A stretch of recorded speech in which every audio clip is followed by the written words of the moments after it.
Hey, Granny. You gonna show me how to play your lap organ someday? Sure, honey. Like my ma showed me, and like her ma showed her, and her ma before that. Sure is old, ain't it? Nigh on to 200 years. Granny, reckon you can whop up a mess of spring tonic for old Duke and me? We is feeling like the hindquarters of bad luck. I know what'll trick old Duke up. Give it to him, Granny? If he wants it. Of course he wants it, don't you, Duke? Look at here, Duke. Look at this nice bone. Oh, he must be sick. Well, ain't exactly sick, Ellie Mae. We just both feeling ornery, dragged out, don't give two shucks for nothing. Granny, reckon you could brew up some of that tonic? Sure. I could brew up a pot of Choctaw root, some cherry bark bitters, some red clover blossoms and sassafras. But I ain't gonna do it. Why not? 'Cause that won't help what's ailing you and Duke. What do you reckon we got? Ellie Mae, you go on outside. I want to talk to your pa. Yes, Granny.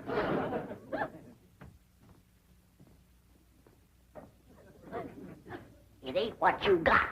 It's what you ain't got that's ailing you. Well, what is it we ain't got? Now, I could tell you in 3 words. Female company. Female company. Got a house full of females. You, Ellie Mae, Pearl. I ain't talking about female kinfolks. Granny, is you suggest that you want... Granny, me and Duke is too old for that courting and sparking nonsense. You ain't half too old. And a fine figure of a man, too. A heap lot better than them slick-haired, shiny-shoed, sweet-smelling city dudes. Talking plumb silly. You gonna make that tonic or ain't you? I ain't. Come on, Duke. Let's just go hunting. Let me get our blood stirred up. Depends on what you hunt. How'd you like to be a bobcat? See? Yeah, that's all right. We get out in the woods, get to smelling bobcat tracks. Reckon you get the idea? Well, if you want to get the idea, you go next door to the Drysdales and smell some orange blossoms. I think they're getting ready for a wedding. Drysdale? Wonder who's getting hitched. I don't know. Must be some kin of Miss Drysdale's. She's been frolicating around like a chicken in the corn crib. Oh, happy day. Greetings, all. Mrs. Drysdale. Margaret, I've asked you not to barge in here while I'm working. Oh, pish posh. What's more important than our darling getting married? Sonny's getting married? Oh, no, dear. Claude is getting married. Congratulations, Claude. Margaret, dogs do not get married, they mate. Milburn, don't be crude. I prefer to consider Claude and his beautiful Parisian bride as entering wedlock. Parisian bride? Darling, I told you last week I was having a bride for Claude flown in from Paris. Really, Milburn, you don't listen. All you think about is your silly old bag. Forgive me, dear. Congratulations, Claude. Be careful, his nail polish may not be dry. He's just come from the poodle parlor. He had a clip and a manicure and a dye job. I thought he was a different color. Becoming, isn't it? And so natural. Only him's hairdresser knows for sure. Oh, Miss Hathaway, I'll need you today. Oh, what for? A bridesmaid? Oh, of course not, Milburn. I'll need her as an interpreter. You see, Mademoiselle Denise speaks almost no English. Very few poodles do. Really, Milburn, you just don't pay attention. Mademoiselle Denise is the owner of Claude's bride-to-be. She's flying her here personally for the nuptials. Well, let's all go home and meet the bride. Well, don't you want to be there? Oh, more than anything else in the world, dear, but I'd better stay here and work. After all, I have Claude's wedding to pay for, and soon there'll be other little mouths to feed. Oh, yes. Isn't that a thrilling thought? Milburn, be People won't call me a grandmother, will they? Oh, of course not, dear. Of course not. No. I'll call you a nut.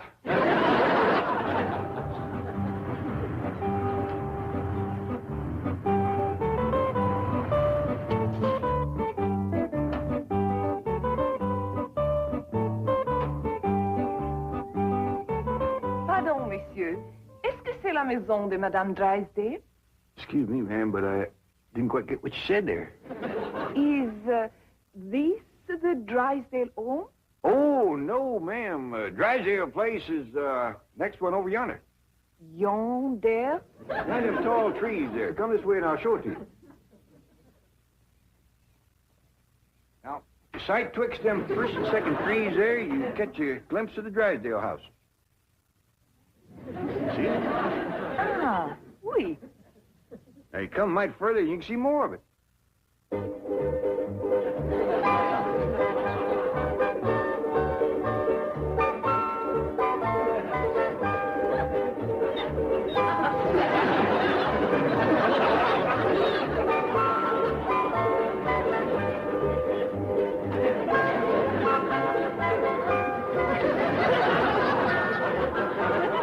Vous êtes très aimable, monsieur. Je suis votre débiteuse. No offense, ma'am, but you're kind of hard to understand. Where about you from? Je ne vous comprends pas. Oh, well, I bet you it's a nice place. Merci beaucoup. Au revoir. Yeah, well, thank you. Same to you and many more of them.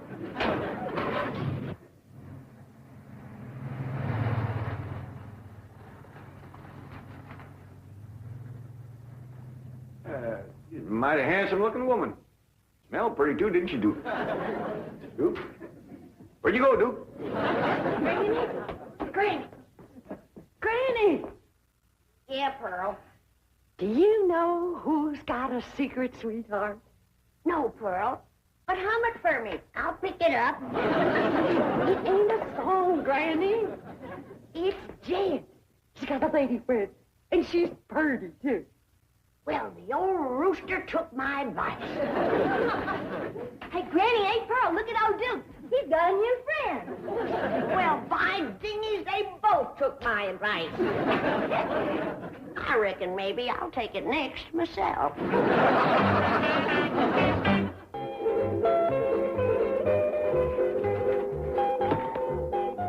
Paul, have you seen Duke's new friend, Cotton Patch? Well, no, I ain't. Come on up here and let's take a look at you. She pretty? I named her Cotton Patch because her hair grows in clumps. I reckon it was clipped that way, Ellie Mae, but the fella that done it must have had the clippers in one hand and a jug in the other. He missed the biggest part of her. Old Duke sure has took a fancy to her. He dug up 4 of his best bones and give them to her. She done a lot for Duke, too. Before she come along, Duke was feeling lower in a snake's belly in a wagon rut, but look at him now. Yeah. Oh, look at this here collar that Cotton Patch was wearing. I was afraid she'd catch it in the bushes running after Duke, so I took it off. Ain't that fancy. Duke, are you sure you ain't after that girl just for her money? Reckon them's diamonds, Paul? Might could be. Ellie Mae, this dog belongs to somebody. Somebody that sets great store by her, too. Folks don't just get...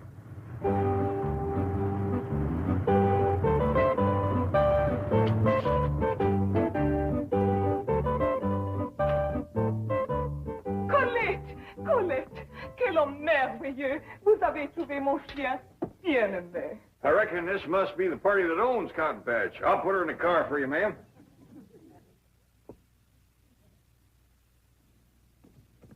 There you are, ma'am. Pearl Bodine, shame on you. You gonna spy on your own cousin? I sure am.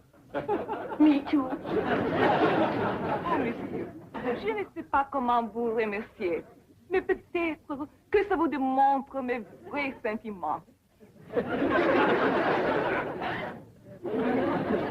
Say, ma'am, here's something I reckon you'd like to have.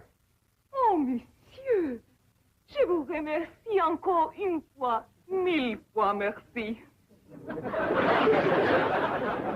Merci, mon ami. See what he give her? A diamond choker. Yeah, must have cost old Jet a fortune. Here we go.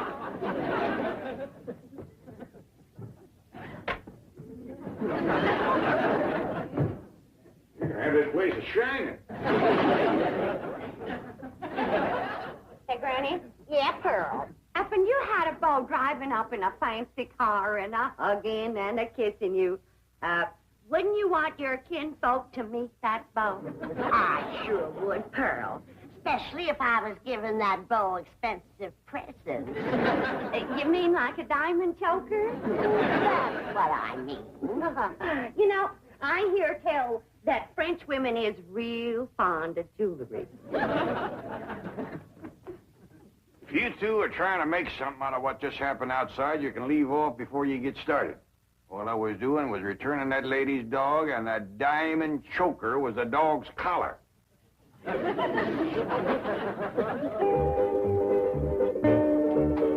we are, the bridal suite. I do hope you like it.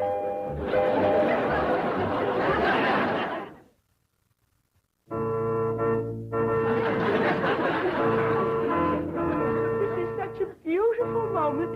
I just know I'm going to cry.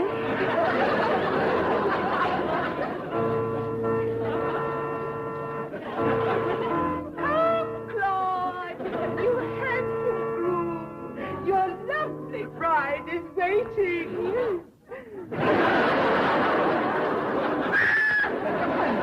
It's that horrible hillbilly bee.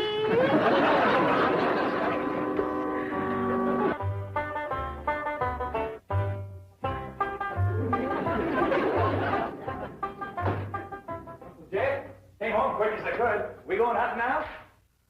You go, Jethro. I don't feel much like hunting. But that's why you said you wanted to go. You said you and old Duke was feeling all dragged out and ornery, and you wanted to go hunting to get your blood to stirring. That's what you're saying. Well, I ain't saying it now. Why don't you go ahead without me? But I don't need to go hunting to stir my blood. It's already stirring. Well, stir it some more. You keep turning away from me, Uncle Jed. Done shaved. Hey, Ma, Granny, Ellie Mae, come see Uncle Jed shaved in the middle of the day. Oh, hush. Ain't you never seen a man with a shave before? Not you.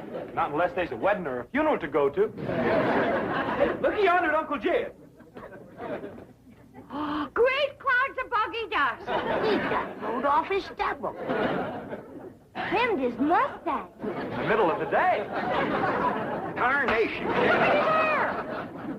Oh, you're pretty. Ain't it stylish? It's got smellum on it.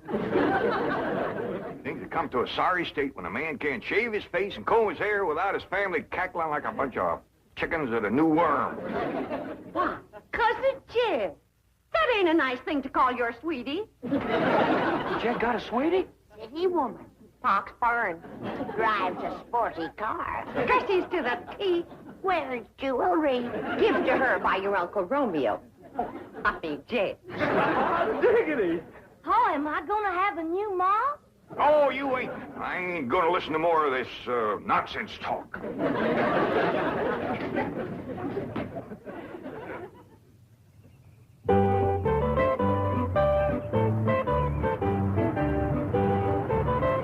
Howdy, ladies. Mademoiselle Denise, Monsieur Clampetts. Nous nous connaissons. Oh, you two have met. Yes, ma'am. Mais Monsieur Clampetts a changé. She says you look different. Oh, shucks, just 'cause I mowed off my whiskers and combed my hair. Very becoming. Oh, will you keep Duke here? He's upsetting the wedding ceremony at the Drysdales. It ain't her to get married, is it? Oh, no, indeed. Monsieur, je vous préfère comme vous êtes, sans base. We have to hurry. Now, you will keep Duke here. Yes, ma'am. Monsieur Clampett garderait le chien ici. Ah, vous êtes toujours si aimable et obligeant.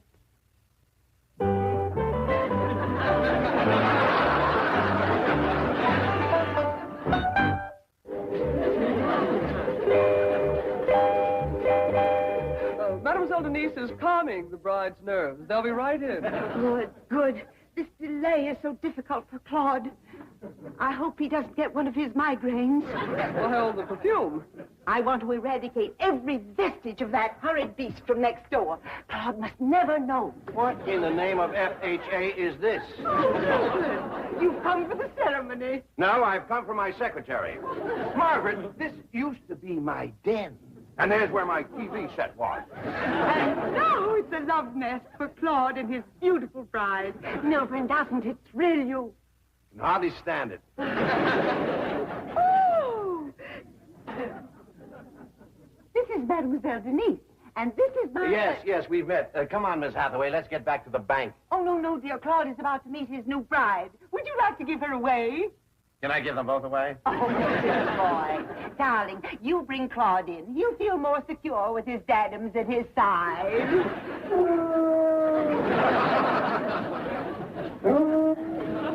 Qu'est-ce que c'est que ça? Oh, the dog next... Le chien de nos voisins, Duke. I'll close the window so that... Oh, here's the handsome groom. This is a magic moment.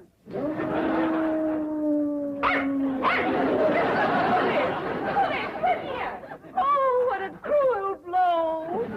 Quick, Milburn, call a psychiatrist. Yours or his?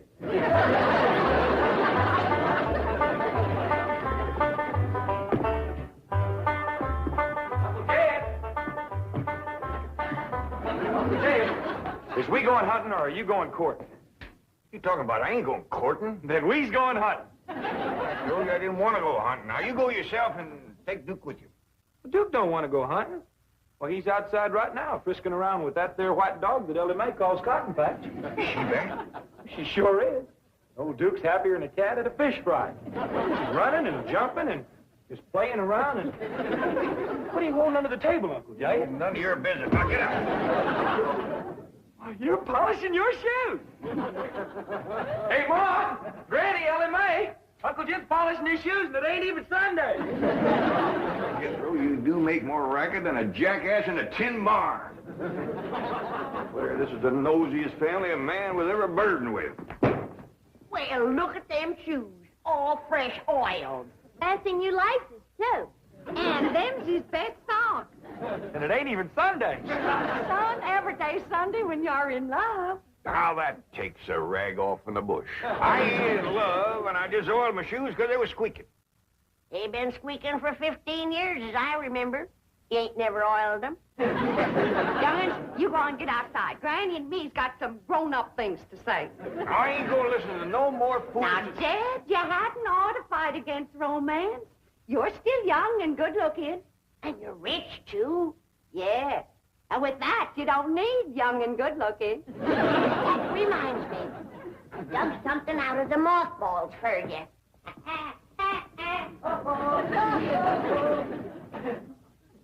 Your necktie and your derby that you wore when you came a-courting Rose Ellen, all duded up and stepping out like a chicken in high oats. I got something for you, too, Jed. How boiled and starched your fancy cotton shirt.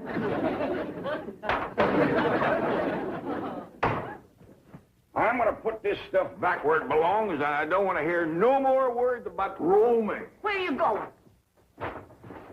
I'm going out and dig myself a root cellar and crawl in and lock it so I can get a little peace and quiet. What you say, Mrs. Drysdale? I said Claude's honor has been besmirched, and I demand satisfaction. Poor Claude is in a state of shock. Now I demand that Claude's bride be returned immediately. Yes, ma'am. Ellie will bring her right over. Phew.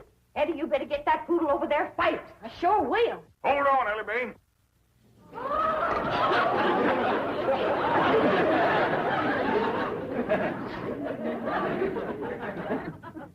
I'm going to take that dog back to the Drysdales, and Duke, you're coming along. What? It seems to me that critters ought to have the same right as people to pick their own company. So we're going over there, and Cotton Patch, you can make up your mind who you want to court. Just like I made up mine.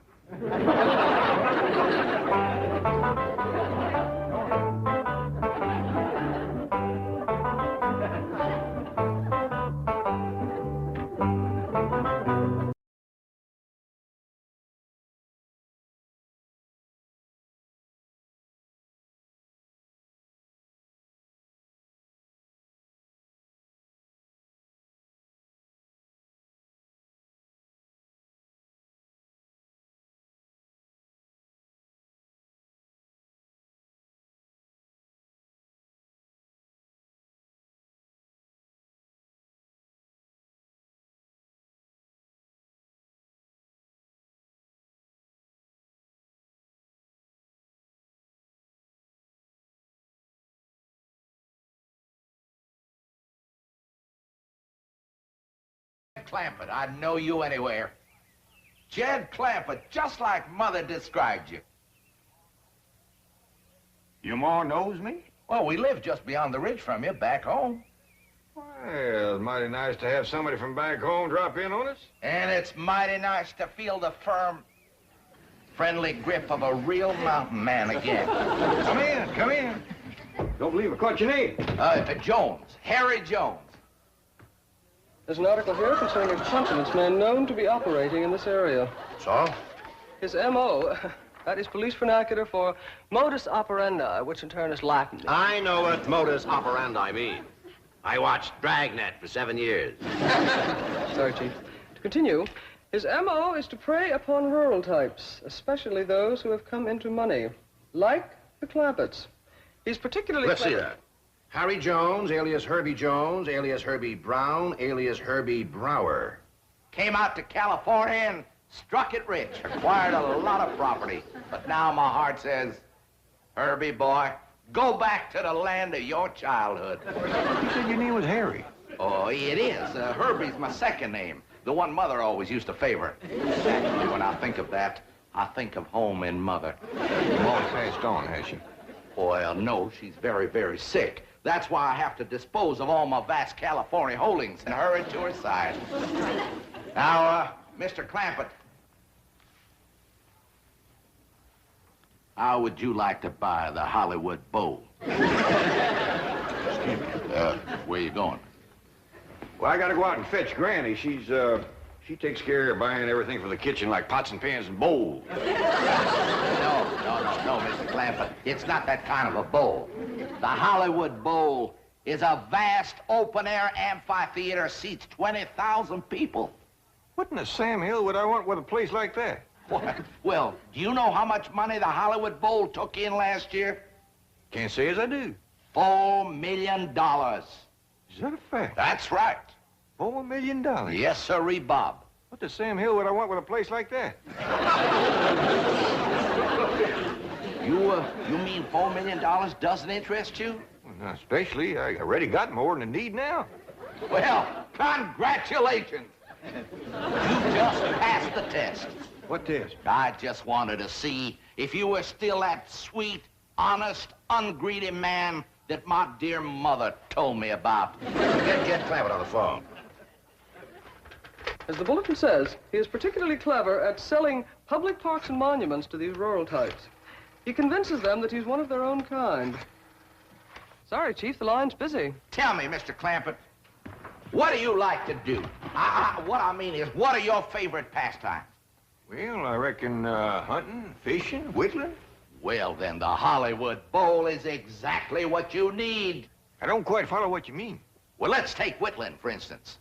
You know there are 20,000 wooden benches in that place? And if you get tired of whittling, you just turn on the water, fill her up, throw in a few trout, and you've got the best doggone fishing hole you ever saw. What about hunting? Hunting?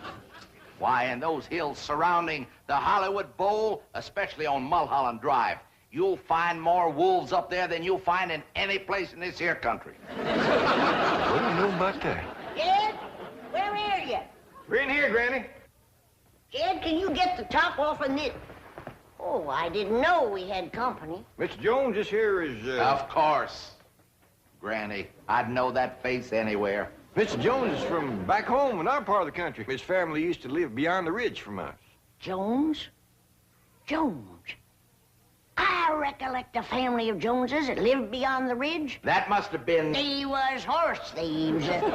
different Jones. Yeah, I reckon so. Yes, I remember Mother always used to say, we must be twice as good to make up for the bad Joneses. Mr. Jones here is wanting me to buy the Hollywood Bowl off him. Hollywood Bowl? Hollywood Bowl? And this must be the young lady I've heard so much about, the lovely Ellie Mae. Me? Well, the stories I've heard about you, my dear, don't do you justice.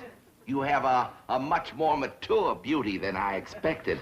Me? Why, you won't stay unmarried long in Beverly Hills, my dear.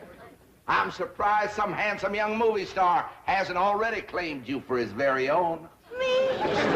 Mr. Jones, she ain't. I'm gonna tell him, Granny. Just let me take my time. Now, Mr. Jones, this here is my cousin, Pearl Bodine. I'm charmed to make your acquaintance, my dear. Miss Bodine. It's Mrs. But I'm a widow.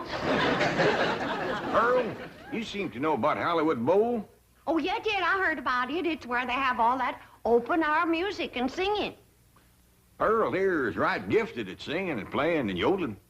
Oh, Jed, I ain't neither. You are so. No, I ain't. Why, you sure are. I ain't. Let her win, Jed. For once, she's right. Mr. Clampett, if I may, as owner of Hollywood Bowl, I become an expert judge of musical talent. And I wonder if I might hear Mrs. Bodine perform. Well, I could yodel for you. Cut loose, Pearl. Oli, oli, ooh, oli, oli, ooh, oli, oli, ooh. Yeah, there's no question about it. That voice belongs in the open air. Theater. Where 20,000 people can listen and enjoy it. 20,000 people would pay to hear me? Why, my dear, they would fight for the privilege. How much you reckon they'd pay? Oh, I'd say at rock-bottom prices, at least $5 a head. 20,000 at $5 a head? That's $100,000 for only one night. Jed, did you hear that?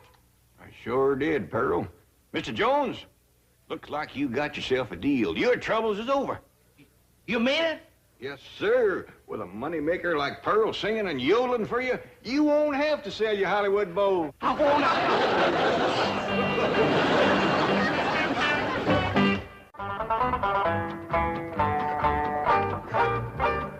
Here you are, Mr. Jones. Thank you, my dear. Hello? This is...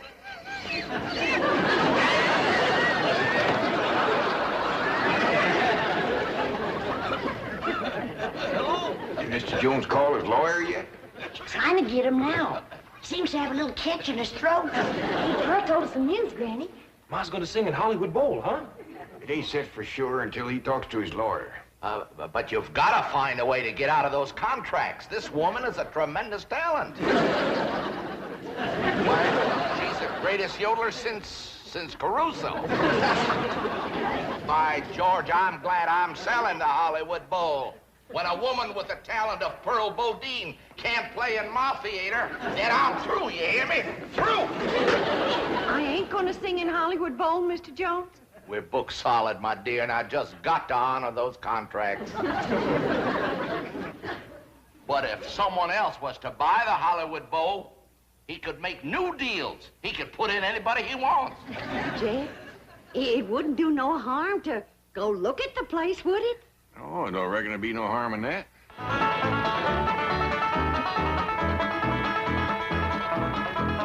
I'm gonna throw in all these buildings as part of the deal. Won't cost you a cent. Now, you'll notice the trees are all in A1 condition. Solid wood, every one of them, and loaded with sap, too. Now, this here is the famous traveling sidewalk. Takes you right up the hill with no effort on your part. Just stand still and ride. Gives you a beautiful view of Hollywood Bowl. Now, isn't this wonderful? Saves wear and tear on the shoe leather. And this is just one of the features of this wonderful investment you're making, Mr. Clampett. Come right along with old Honest Hank. Well, what do you think of that, Granny? Just like city folks, too darn lazy to even walk. Say, incidentally, if you folks buy this here bowl, I'm going to throw in that traveling sidewalk absolutely free of charge. Ain't he a nice man? Well, Mr. Jones, you sure have took nice care of this place. Well, thank you, Mr. Clampett. Something my mother taught me. Never sell anything that isn't perfect, son. Especially if you sell it to a friend. Where's all them seats you was talking about? Oh, there's over here. But I think the best way to see them is from the stage. Why don't you all just follow me? Well,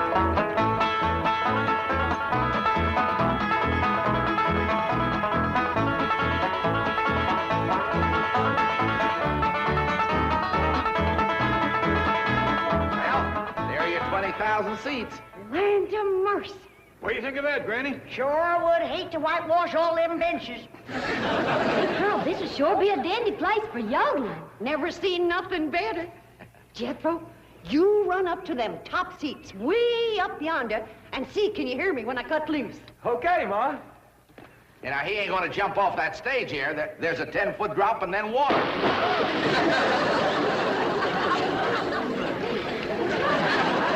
Mr. Pete, Jethro. Hey, Ma, when you sing and yodel here, be careful about stepping off this here ledge. There's an awful deep puddle down there. Jethro, why can't you watch where you're going? Is he gonna be all right? Yeah, that won't hurt Jethro none. His clothes will tighten up a little, but he'll dry out in no time. Well, Mr. Clampetts, how do you like our bow? Right nice, Mr. Jones. There, by the way, I think it's time we dropped all these formalities. From here on in, why don't we just make it Jed and Henry? I thought you said your name was Harry. Harry Herbert. It is. Harry Herbert Henry. H.H.H. Jones. My mother used to say, those 3 H's stand for honesty, humility, and honor. Why don't you just call me what everybody else does? Honest Hank. That's a mighty dandy name, all right. One you can be proud of. Well, like I was starting to say, this is a mighty fine place here for whittling and yodeling, but I don't think it's any great shakes for hunting and fishing like you said it was. You know something, Jed? You're absolutely right. Just goes to prove how long I've been away from the hills. But I got another piece of property not too far from here. It's the greatest spot for hunting you ever saw, full of animals.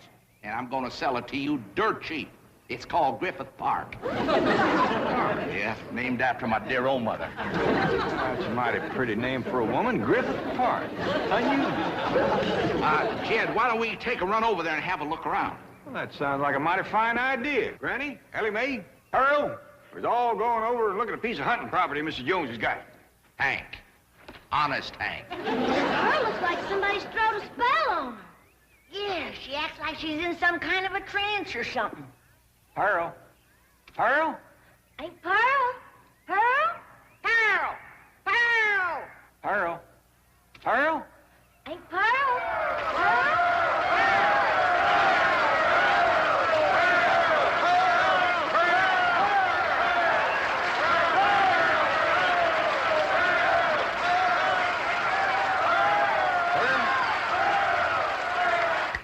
Huh? Oh, I was daydreaming. We's all going over to look at another place called Griffith Park. Does that mean you've decided against this one? No, I ain't decided nothing yet, Pearl. Come on, everybody, let's go.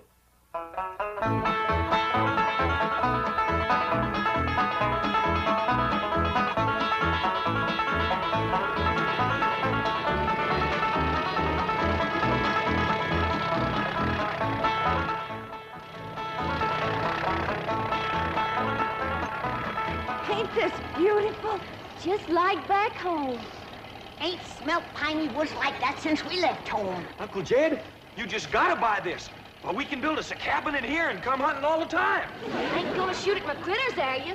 When you go hunting, Ellie, you gotta have something to shoot at. You leave my critters be. Ellie Mae, turn him loose. Oh, if he hurts every one of my critters, I'll hit him on the jaw so hard he'll be able to look down his back and without even turning his head. Now, Ellie Mae, ain't nobody gonna do nothing to nobody. Or their critters. Besides, they ain't ours yet. We ain't bought the place. How much you asking for this here Griffith Park, Mr. Jones? Hank, Pearl. Call me Hank. All right, Hank. Never mind holding hands, Granny.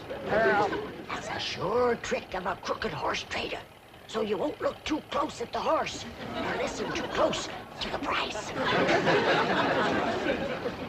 How much y'all want for this here Griffith Park, Hank, honey?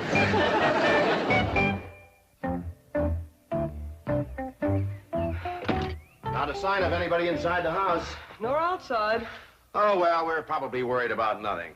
You know, the odds are 1,000 to 1 against this confidence man singling out the Clampetts, and even greater against them falling for it. You know, Chief, according to the circular, one of his favorite schemes is selling Hollywood Bowl. Isn't that a wild one?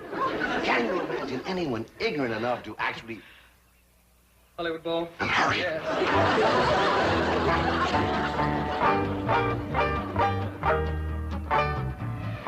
Well, Jed, you old hound dog, what do you you think of my collection of critters? I ain't never seen nothing like it in all my born days.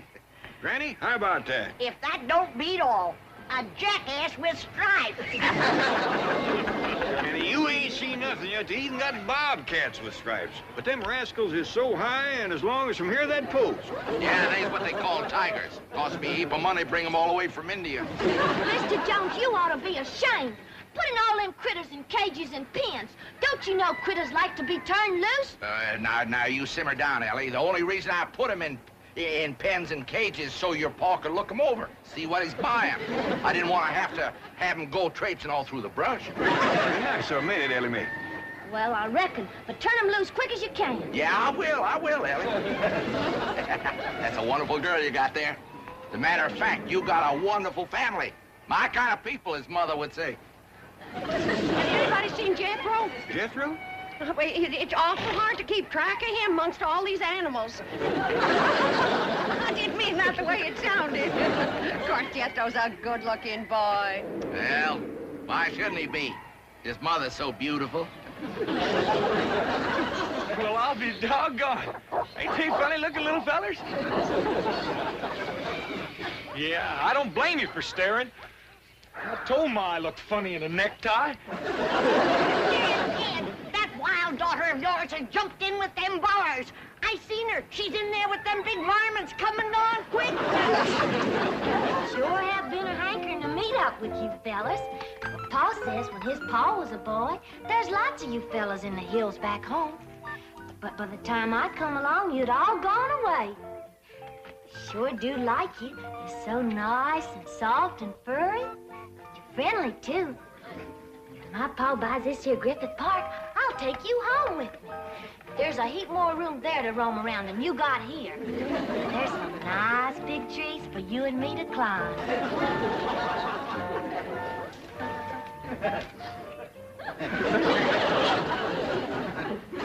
Oh, I can't look. One hug from those powerful arms could kill you. Don't squeeze too hard, Ellie Mae. Mr. Jones is worried you might hurt his bear.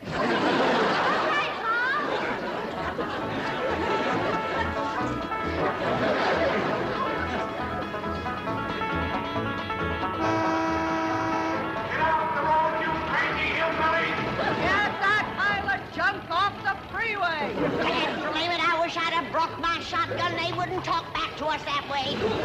Driver, this road sure ain't very polite. They's downright mean a honking and a yelling like they. They had ought to be taught to drive with what you call courtesy. That means good manners. You got a wonderful idea there, young fella. And your Uncle Jed is just the man who could do it. Me? How? Well, if you owned this road, people would have to drive like you say. Is it for sale? Well, it wasn't, but I've decided to make you a package deal. I'm going to sell you Griffith Park, the Hollywood Bowl, and the freeway that connects them. Tell you what, you come on home for supper with us and we talk it out. Jethro, you stop at the Hollywood Bowl. I want to take another look at where I'm going to be performing. Okay, Ma.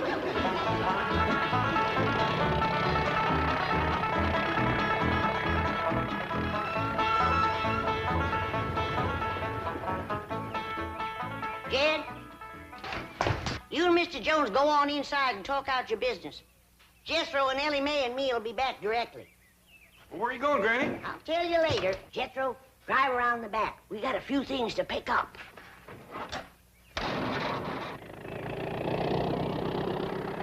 Wonderful little woman. Reminds me for all the world of my sweet little, gentle, gray-haired old mother.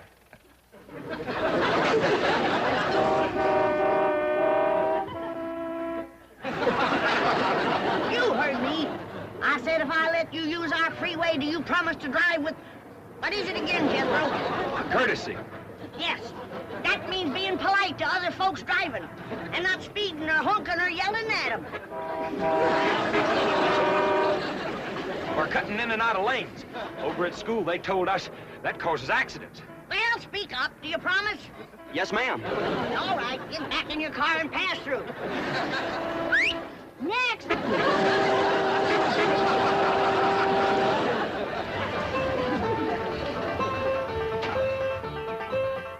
Mr. Clampett, I hope we're not too late. We'd have been here sooner, but we had to avoid the freeway. There's an unbelievable jam-up. That Mr. Jones is a crook. I hope you didn't give him no money. Ah, Pearl, I didn't give him no money. Now, where is he? Inside. And you know something? He ain't no mountain man. He can't hold his liquor worth shucks. Mr. Clampett, how would you like to buy the city of San Francisco? See what I mean? And he didn't have no more than half a jug.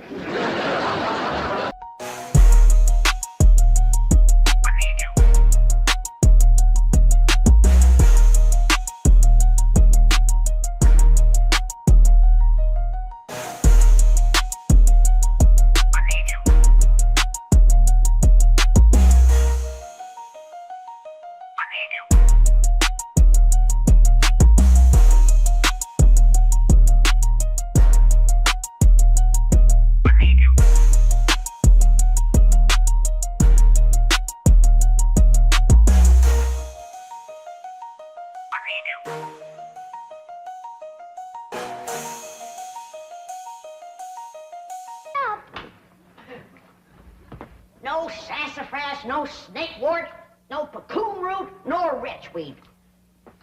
How do folks live in these Beverly Hills without the necessities of life? What I got, Granny? Ellie Mae Clampett, did you drag home another pussy cat? No, babe, this year's a special one. I've been helping the critter doctor over to the zoo, and he let me bring this here one home because its ma was being mean to it. Husky little critter. Ought to be a good mouse catcher when he gets growed. You can't keep him that long. Why, the critter doctor said he gets to be 8 or 10 feet long. He's a lion. He sure is. Even a bobcat don't get that big. Any luck? Ah, there ain't nothing to shoot up in these hills. Few scrawny squirrels and rabbits, it ain't worth a cartridge. Aye, dingies, let's all go home where I can find some yarbs and you can find some game. Yeah. Ma's been wanting to go back and see Jeffrey. Hey, let's all go together. You bring the truck around, Jethro, and I'll pack a lunch and we can get started. Now, hold on just a minute. That may be all right for Pearl, but that's a mighty long trip to take just to hunt yarbs and do a little shooting. Besides, you got school, Jethro. And I can't go and leave little Jethro. Hey, looky yonder. This here's a lion. And you named him after Jethro. Yeah, 'cause he's king of the beast, aren't you? Ah, 'cause he eats so much and his feet so big. Your feet ain't big. What you talking about, boy? When you was 12, your feet were so big you used to have to go down to the crossroads to turn around. Come on, everybody, let's go home where we can find some yarbs and get some fresh game meat. I'll get the truck. Now, hold on. Oh, Uncle Jed, if we don't do us some shooting, we ain't gonna be able to bark a squirrel out of a tall tree at 300 yards. I know we's getting mighty rusty. I tell you what, you grab a handful of matches, we'll stick them in the ground alongside that wall out front, we sit on the porch, and we'll take turns lighting them with our rifles. Oh, shucks. But that ain't shooting. Well, that wall ain't no more than 200 or 300 feet from the porch. I know it ain't real shooting. I tell you what, we won't take dead aim, we'll snap shoot them. Why don't y'all shoot skeets like Mr. Drysdale? What's skeets? He told me about them. Them's clay birds. Well, if you two go to shooting clay birds, don't expect me to cook them.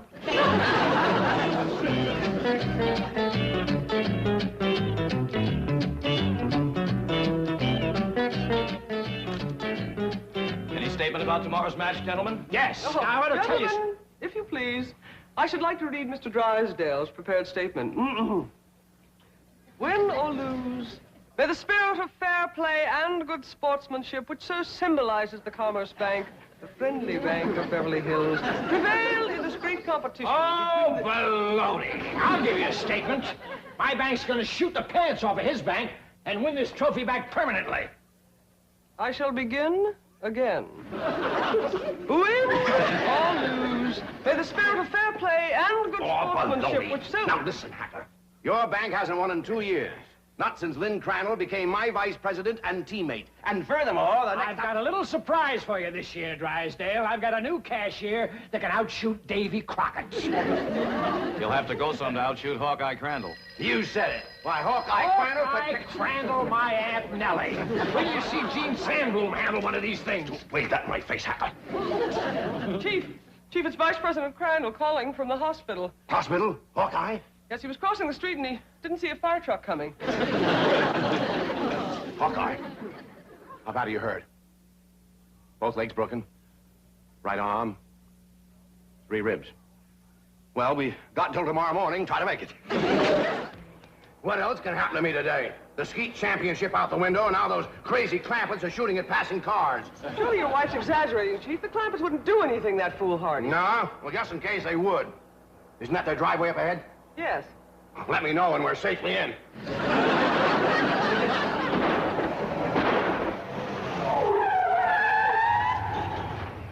Hi there, Miss Hathaway. Mr. Drysdale. Nice to see you. Mr. Clampett, what are you shooting at? Flies? Flies? With a rifle? Up against the front wall there, just to the right of the gate. You mean to tell me you shoot flies sitting on that wall out there? Oh, no, that wouldn't be sporting. We get him on the wing. Possible. Oh, no, it ain't, Mr. Drysdale. Oh, we just smear a little sorghum on the wall and get them when they buzz in for a landing. The trick is not to get a bee.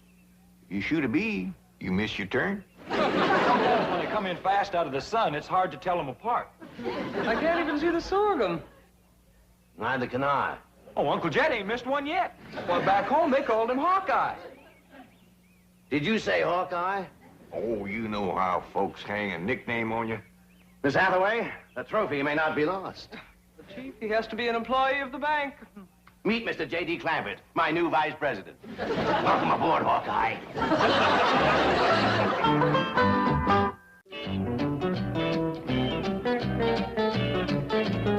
Now, will you stop worrying? Jed Clampett is a vice president in name only. He won't come near the bank. How can you be sure? Because I told Jethro to take him out to the skeet club. I'll meet him there, and we'll practice for the rest of the afternoon. And the skeet match is tomorrow morning, and this beauty will be mine, mine, mine. Chief, haven't you heard the expression, it's not that you win or lose, but how you played the game? Oh, yes, I've heard it. And I consider it one of the most ridiculous statements ever made. Suppose Hacker hears about your new teammate and comes around to meet him? Say, that is a good thought. All right, have a nameplate made, put it on Crandall's desk. J.D. Clampett, vice president. Then alert everyone to say he's out for the balance of the day. Mr. Drysdale, I have always been a loyal secretary, but there are some things my conscience will not permit me to do. And break in a new secretary. That is one of them. Come on, Jethro. It's time I was getting down to the bank. Jed, what is all this nonsense about you working for Mr. Drysdale? You don't know nothing about banking.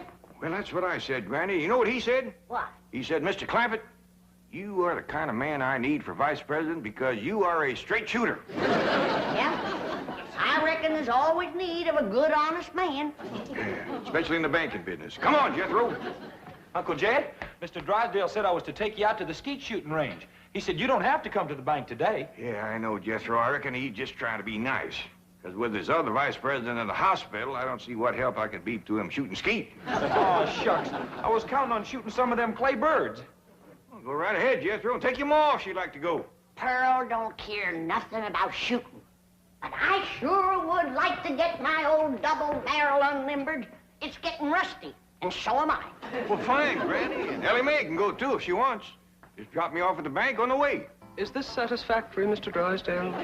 Oh, fine, fine. Put it on Crandall's desk back in the corner. Mr. Hacker is back to see you, and the chairman of the Rules Committee is with him.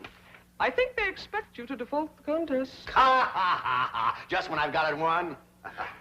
Mr. Drysdale, at the risk of incurring your disapproval, I owe it to my conscience to make the following statement, which I have typed out for your perusal. Honesty and integrity are the very cornerstones of the great institution of banking, and they are strengthened by the mortar of fair and democratic competition.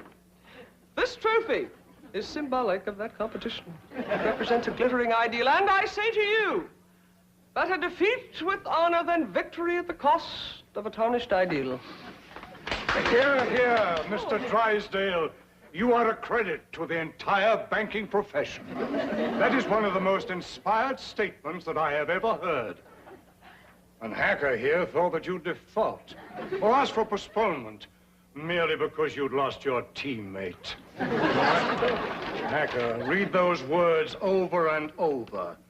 By George, they mean something. Yeah, they mean he's found a crack shot. Listen, may I have a copy of this? Oh, certainly, Mr. Pendleton. Mr. Hacker, it may interest you to know that the employee I have chosen to be my teammate has never in his entire life shot one single solitary claybird. Bravo, bravo! What sportsmanship! What courage! What spirit! What's his name?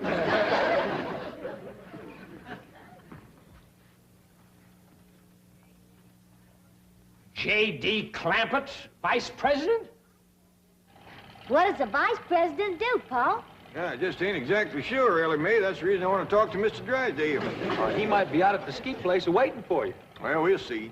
Yeah, you sure it's all right for us to go on out there without you, Jed? Yeah, Mr. Drysdale says as long as I work at the bank, you can all use your skeet club. Club? I thought you busted them things up with a gun. Oh, you do, Granny. But that's just what they call a skeet shooting place. Pull up in front of the bank, Jethro, and wait for me. I'll go and see if Mr. Drysdale's there. I'd like to meet this vice president. Well, he hasn't gotten to his desk yet. New man, just getting settled in. But you've picked him to shoot with you, huh? Well, as long as he's filling in for Crandall here at the bank, I figured the sporting thing would be to let him fill in at the skeet match. Did you say he's never shot skeet? My word of honor, this man has never set foot upon a skeet field.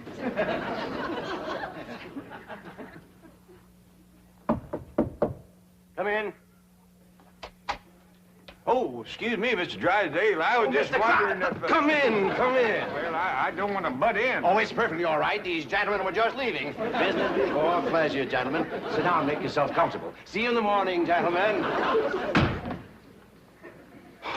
There is the mark of true greatness, Hacker. Did you see the way he treated that seedy old tramp? Like he was a millionaire.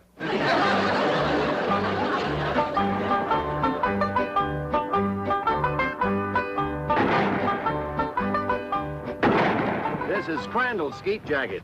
I don't know whether it'll fit you or not. That's a mite snug, but I reckon it'll do. You'd think bankers could afford new coats instead of covering them old ones with patches. These are the targets we shoot at. Ain't them dandy little dishes. Just right for saucer and coffee. Why in tarnation do you want to shoot at a saucer like this? If you ain't careful, you'll bust them.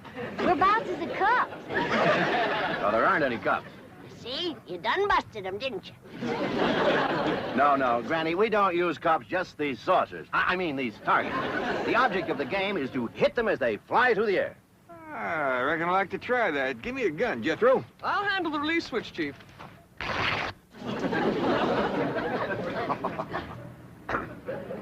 All right if I try it without this little coat? Oh, yes, Mr. Clampett. But I wouldn't suggest you trying it with the rifle, because when you yell pull, those targets are going to shoot out there at 60 miles an hour. Pull! Look. Shot at it. Sorry about that. I just meant to nick it so as you could use it again. Well, Jed, from the looks of all them broken dishes out there, you ain't the first one that made a mistake. No, Granny, you don't understand. You see, the object of the game is to break the target. But to do it with a rifle is absolutely remarkable. Oh, shucks, that ain't nothing. A lot easier than shooting flies. Can I try? Yes, of course, but I think you better use the shotgun. Oh, this here's Granny's. This here's the gun I'm used to. Leader of mine, Jethro. Okay, Uncle Jed. Pull! Pull! Pull!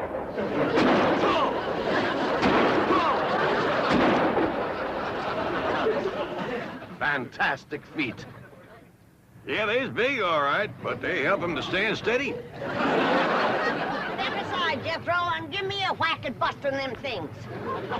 Can you fling two at once? Yes, but... Fling! Fling two more, I got another barrel left.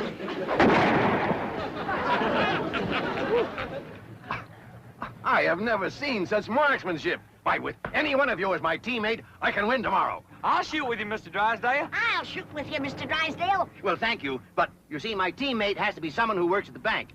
And since Mr. Clampett here just happens to be my vice president... Sure was a stroke of luck for me to get that job just in time to shoot with you. Almost as though it were planned. Oily May, wouldn't you like to try to hit one of the targets? Sure would. Ah, which gun would you like to use? Don't want no gun. Billy May don't much cotton to fire on.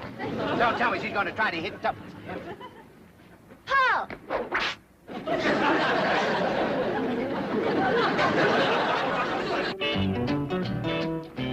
Mr. Hacker, Mr. Clampett is out. I can see that. I'll just sit down here and wait for him. Sooner or later, even vice presidents have to show up for work. Pedro, I've been thinking.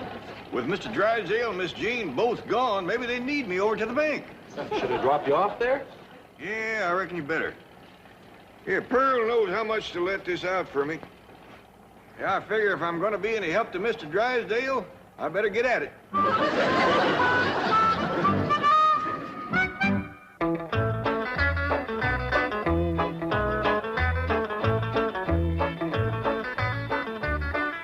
howdy there. You waiting to see me? Are you J.D. Clampett?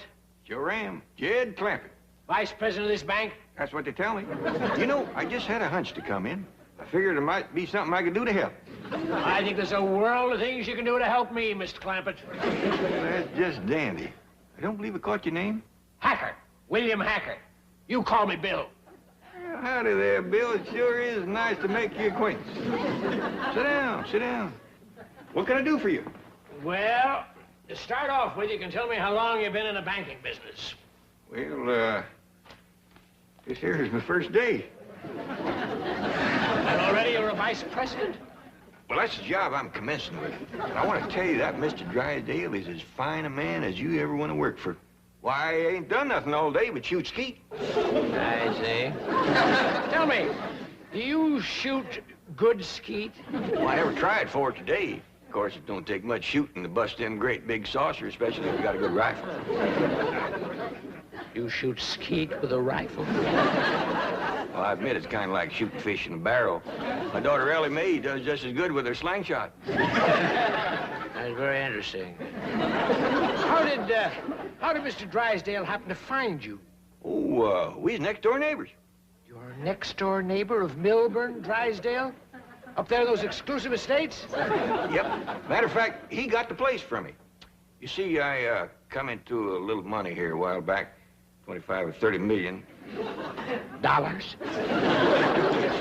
And to show you what kind of a friend Mr. Drysdale is, he's keeping all that money right here in his bank, and he ain't charging me one penny to do it. He's all heart, that fellow. All heart. Tell me, Mr. Clampett, how does it happen that you're vice president of this bank here? Well, my nephew Jethro and me was out front of the... That's my cousin Pearl's boy. He was out there in front of the house shooting flies off the wall. Excuse me, shooting flies? Yes, sir. With rifles? Yes, sir. How far away? Oh, it wasn't no more than a couple 100 feet. Well, lost him, Mr. Drysdale.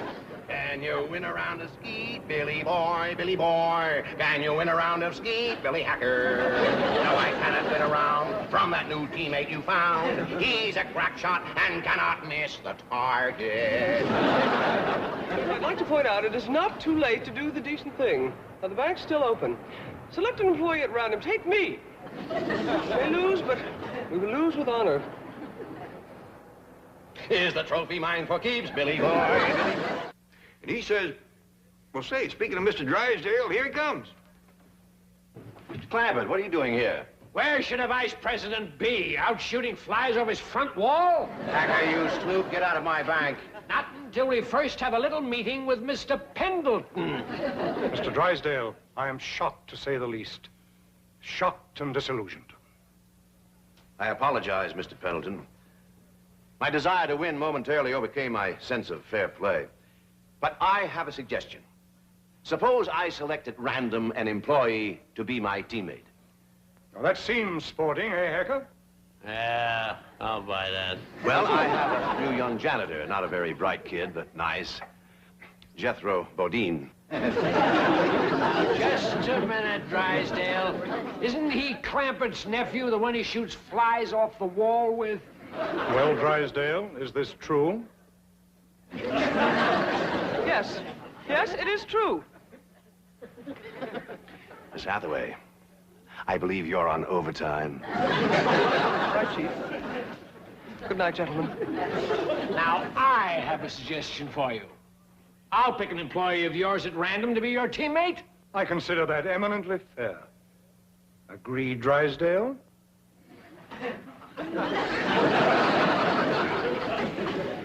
You mean to say that Pearl let this out and now he ain't a-gonna shoot? I'm afraid Mr. Clampett is no longer employed here, ma'am. I declare, look at the dust on that desk. Jed Clampett was taught to leave things clean. Fetch me a broom. But, ma'am... Fetch me a broom. Yes, ma'am.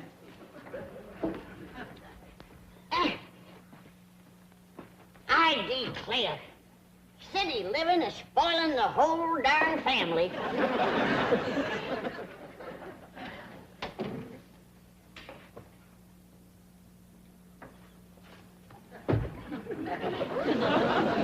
I choose you.